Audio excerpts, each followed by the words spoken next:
This is Reverse Reset Restore, and this is a very special bonus episode where I'm going to walk you through an amazing technique that can help you restore your relationship with yourself and your ability to sleep. If this sounds like something you need in your life, you have come to the right place, my darling. Stick around. Change comes from within.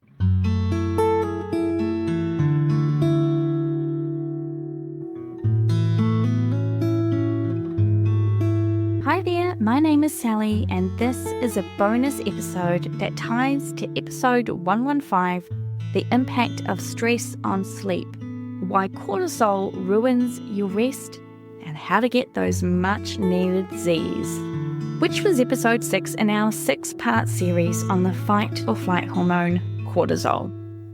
In that episode, I offered 10 tips and techniques you can use to help create new habits to improve your relationship and ability to sleep. In this episode, I'm going to walk you through a technique I've created that has massively improved my sleep hygiene.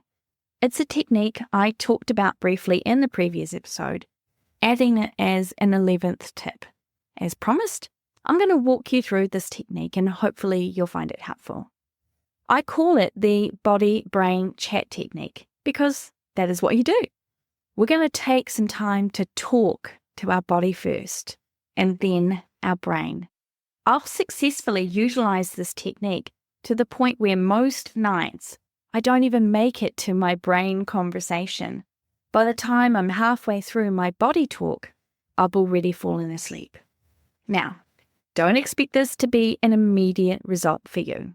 This technique, just like anything, requires consistency and practice.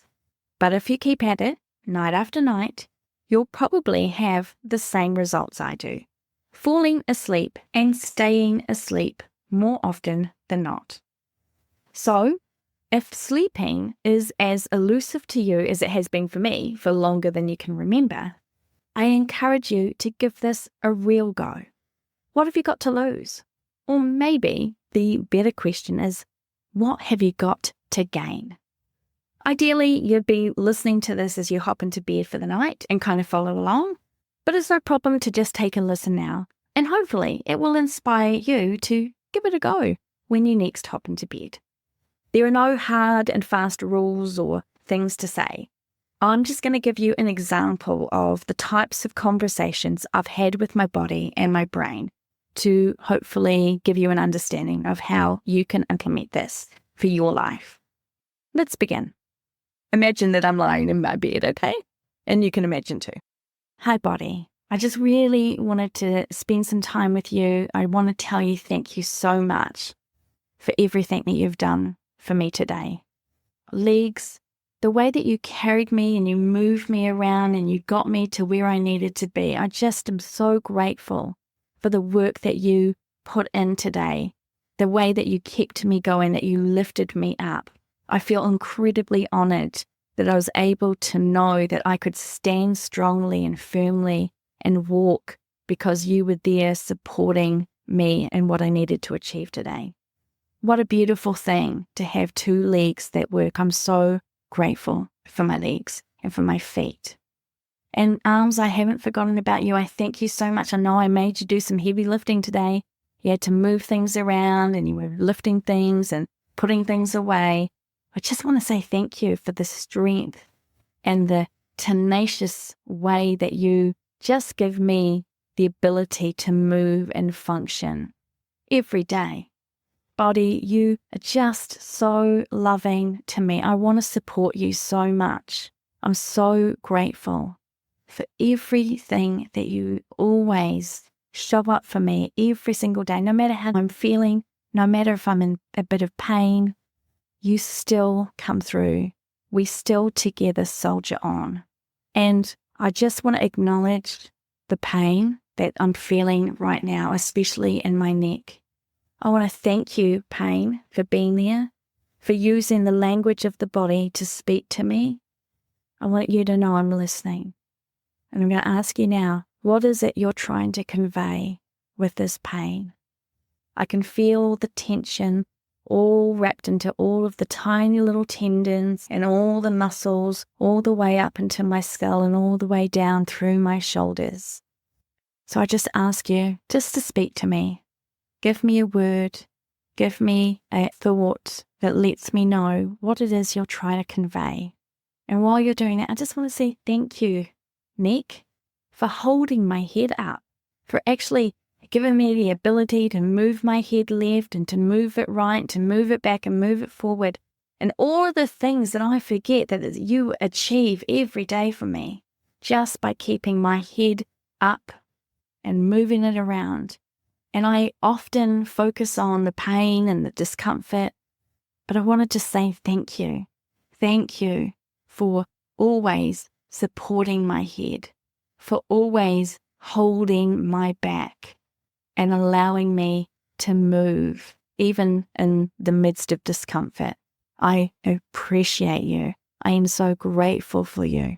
I thank you so much for the capabilities that I have within my body. I love you, body. I'm grateful for you, body. And I ask for you to forgive me for the moments today where I've been angry at you, that I've felt hurt, that I've felt betrayed. Because you haven't betrayed me. You still carry me. You still move me. You still support me. I love you and I honor you and I value you.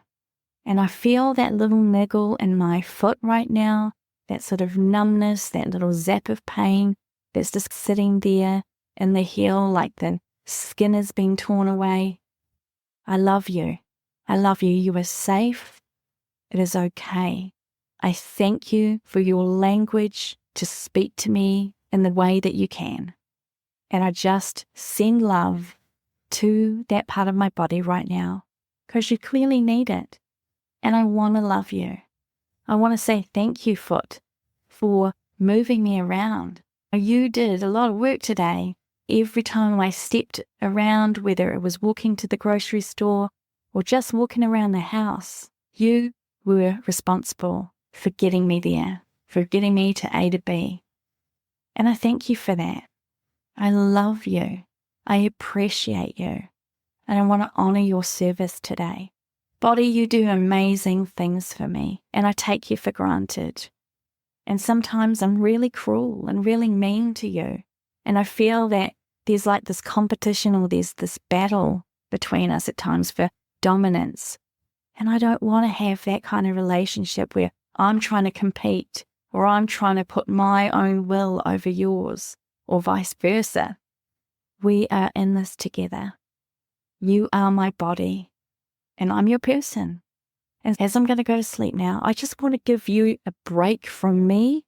I want you to recognize that you can just have this time and have this moment, these hours to rest and to recover and to maybe do some repairs if there's things that you just don't have time for during the day because I'm keeping you busy with other things and focused on other things. This is your opportunity. I lie here and I go to sleep for you to do what you need to do to recover so that tomorrow we can get up and do it all over again. So it's a good time to have a break from me and from my neediness and for you to just do some repair work. And I'm going to let you have as much time as you need between now and when I need to wake up. There's no other thing that you need to do right now other than just rest and recover and prepare for tomorrow. And I want to thank you for giving us a great day together and for what's going to come tomorrow. Thank you, body. Hi, brain. Look at you, you glorious, majestic, amazing thing. I love your creativity. You are so interested and fascinated by the world. You want to explore things and develop things. And you're so articulate and you have so many ideas and thoughts. It's amazing. You're just incredible. I know that you want to have that conversation, and I really want to have that conversation with you too. I know we've got to have it. I know we've got to talk about it. It's been whirling around in my mind all day. And I know that you think, oh, she's lying down here. This is the perfect time to have this conversation. But it really isn't. It really isn't. Because I want you to have a break from me, just like you're having a bit of a break from the body. Obviously, hopefully you're going to keep doing what you need to do to keep me and body going and keep us alive. But this is your time to just do what you got to do to restore and repair and recover and prepare for tomorrow as well. So let's just put a pin in that conversation, those thoughts that are whirling around in my head. I hear you and I see you, and you're important. But right now, it's not going to do any of us any favors or any good if I sit here, lying here, desperately wanting to sleep, but having these thoughts just constantly whirling around in my mind. And you need to rest as well. You need a break from me. You need a break from holding that conversation. So let's just put a pin in it. Let's pick it up tomorrow, okay? I promise I will give you some time and we'll just have a few minutes where we can go through that thought that keeps sticking there and try to come to a resolution on it. Because it is an important thought. And I know it's a scary thought and it's giving me some anxiety today. But I don't need to have any anxiety right now. And me thinking about that thought is actually going to solve the problem right now. All it's going to do is disrupt my ability from being able to sleep, which impacts obviously everything else. It's impacting the way my body's going to respond to me tomorrow if I don't get some decent sleep. And it also means that that thought is just going to continue to control the narrative right now. And it doesn't need to. It's not that important. It's a great thought, but it's not me. It doesn't represent who I am. It's just a thought. And I want to come back to it and we will return to it. But let's just do it when we've both had a chance to rest and to relax and to just get a little bit of time out just to be who we need to be for ourselves. I know that thought has been churning around, but I also want to acknowledge that it's not something that I can solve right now. It's not important enough for me to say that it's more important than sleeping or getting some decent rest. I love you, thought. I'm going to respect you. We'll have that conversation in the morning or at some point tomorrow. I promise you. But right now, you can just be quiet because my body is going to sleep now and my brain is going to do what it needs to do to just chug things along, but it's going to rest as well. Because this is the time when all of us, body, brain, spirit, whoever it is that makes me, this is the moment, this is time for us to just have a little bit of a break from each other and just find restorative rest and sleep. I appreciate everything that both of you have done for me today, and I can't wait to wake up in the morning and see how we work together and function together tomorrow. But right now, let's just say goodnight, and I'm going to lie here, and I'm going to give in to that feeling of sleep, knowing that it's going to make me feel better, knowing that it's going to give my body an opportunity to heal and recover, and knowing that it just gives my brain a little bit of a downtime so it's not distracted by all the 1,000 things that I keep thinking throughout the day, and all the anxiety and all the worries or fears or insecurities, all of that. Right now, it doesn't matter. It's not important. All that matters right now is that I give myself that freedom and that permission to rest. I'm just going to give in to that wave of sleep that's just drifting over my body. I greet it like a warm, loving friend as I say goodnight to mind, to body. And I say hello to the beauty, redeeming features that come with sleeping. And there you go. That's just an example of the type of thing that I do most nights with my body and with my brain. I've hopefully given you a little bit of an understanding of the concept of it. What you might notice and feel a bit scared of or uncomfortable with, and this is perfectly normal, is that language of speaking to your body with love and acceptance, even when it feels like you really are at battle or at odds with each other. And I get this. I live with chronic pain, and some days I don't do this practice. Some days I actually give in to that screaming voice that is chronic pain, and always impacts me in a negative way, even stronger when I don't allow myself some grace to practice these types of techniques. And when I do this and make it a habit, make it part of my routine, I notice that inevitably I always have much better days.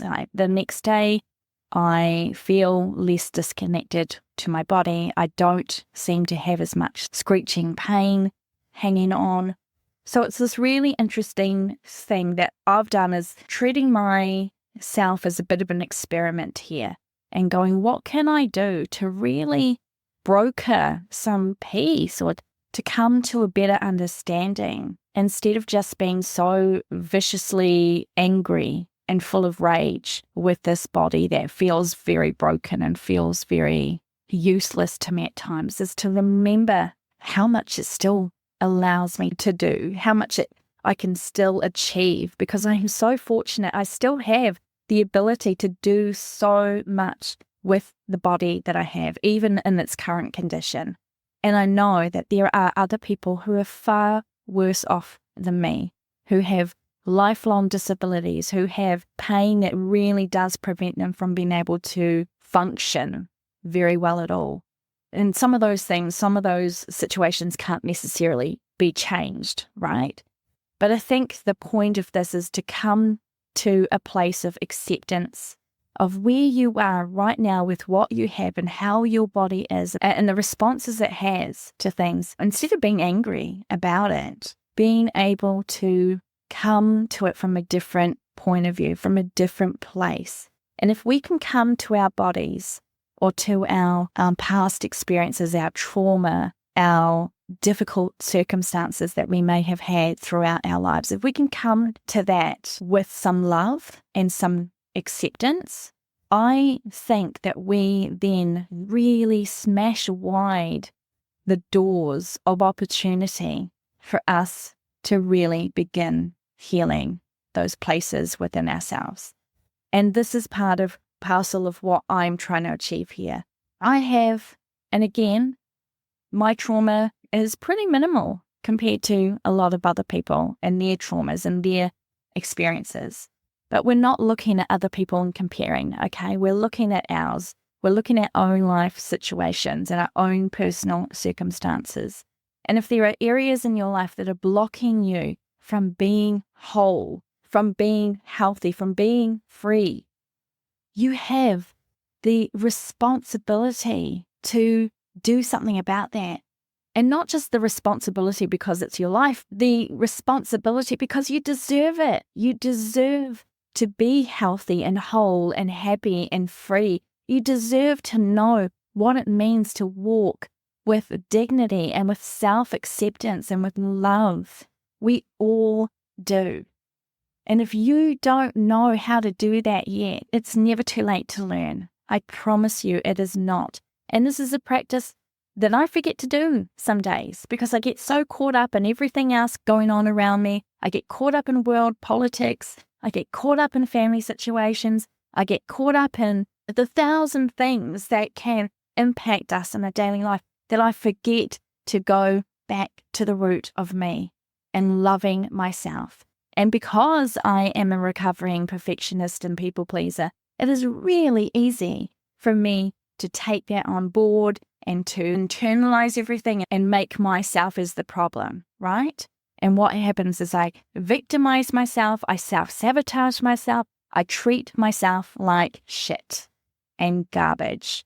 And I start to believe these little false narratives that pop up in my head, the stories I tell myself, until it becomes this destructive cyclone that just swirls around, making my thoughts, making my beliefs, making my pain amplified.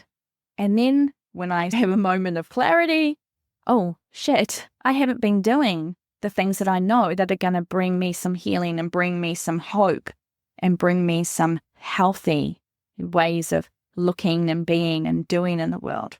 I can then stop the carousel, get the heck off of it, and put into these practices, and I immediately find that I have instigated a new, healthier pathway to living and being and doing. And this technique here that I've developed, it's taken time. It has really worked for me. And I really hope that you take the time to try it and see if it works for you, or a variation of it. Or you can come up with your own variation of what might work for you. But you need to be willing to give this a go, and you need to be willing to come to yourself with softness, with love, with self-acceptance, and say, I am enough. I love you, and I'm worthy of love. I am worthy of looking after myself, of having self-care practices, of loving who I am right now, here in this moment, no matter what I think I might look like or how I feel about myself or what my body pain might be even trying to tell me. None of this matters if I don't come to a place of self-acceptance and grace and love. And when we can do that for ourselves, I tell you, my darlings, I promise you, when we are in this place where we are practicing self-love and self-acceptance, a lot of that crap that we hold on to, it just goes away. It really does. It just drops off like chaff in the wind because it doesn't matter.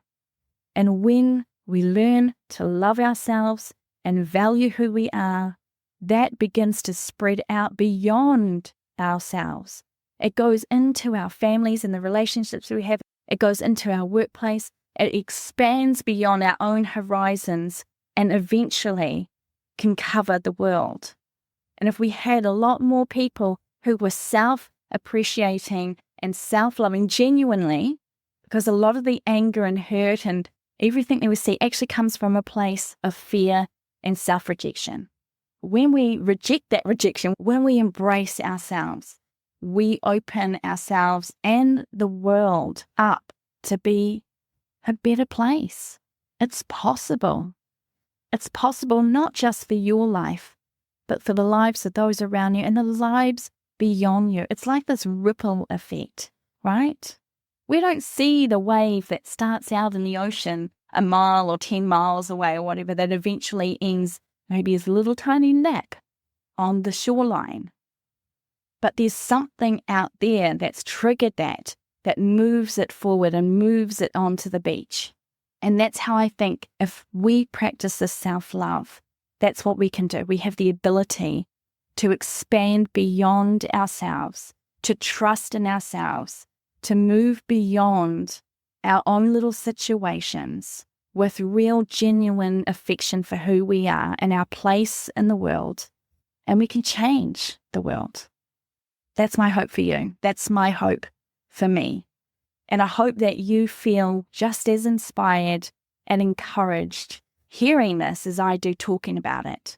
Because I know that if I can do this for me and you can do this for you, we can inspire change and self-love and self-appreciation and acceptance in other people too.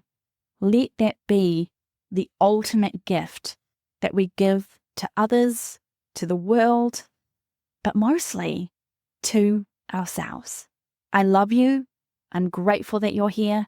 I'm so thankful that you've taken a moment to listen to my weird technique that has worked for me. If you like it, if you try it and you feel like, whoa, this has made a difference in my relationship with myself, please, I would so love and appreciate your thoughts or your experience by adopting this technique into your life. You can DM me through my social media sites, which is Facebook page, Instagram, Threads. I'll probably get a Blue Sky account there shortly as well. Leave a comment on the YouTube channel or on the podcast platform that you're listening to if it allows you. Anything that you can do that can just let me know if this has worked for you would be an amazing an encouraging thing for me to hear as well. Have an excellent day. Have an excellent sleep. Love yourself. You're worth it.